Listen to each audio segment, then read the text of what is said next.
this assumption that we have that, because we're so into elections that, oh, well, we got to pick the most charismatic guy or the guy who, has the most experience in this or that. Right. But I think what we're really doing is sorting for something entirely different that people don't even realize is, as you mentioned, primaries. We have basically a silent primary that happens, a money primary that happens before anybody even is announced as a contender. Totally.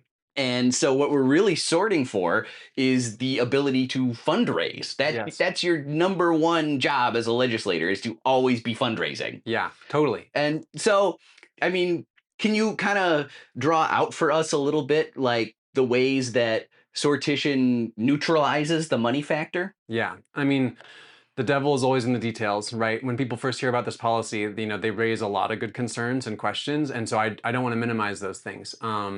What the sortition movement is arguing for is like well-designed sortition processes where we're really trying to think about democratic accuracy. There are stupid ways to do this, just like there are stupid ways to do elections, right? Yeah.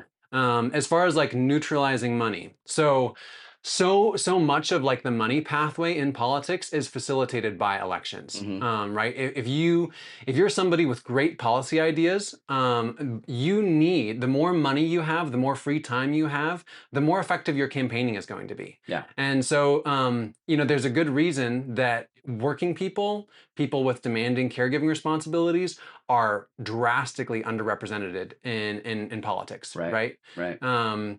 There was some analysis, I can't remember the university that published it, that found like only 2% of state legislators come from the working class. And they defined working class in a slightly problematic way, but still, Right. like, I mean, the working class is the majority. And it's insane to think about, okay, there's a really significant cultural bias and class bias that goes into selecting politicians.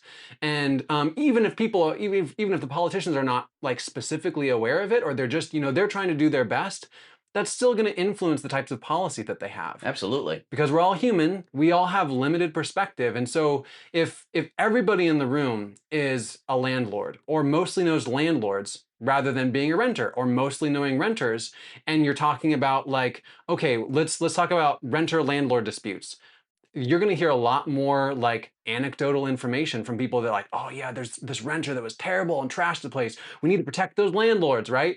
Right. Rather than if you have a representative group like, oh my God, I can tell you some bad landlord stories. Yeah. Like, Or just having one or two people who are actually renters in the room makes such a difference. right. Yeah. Yeah.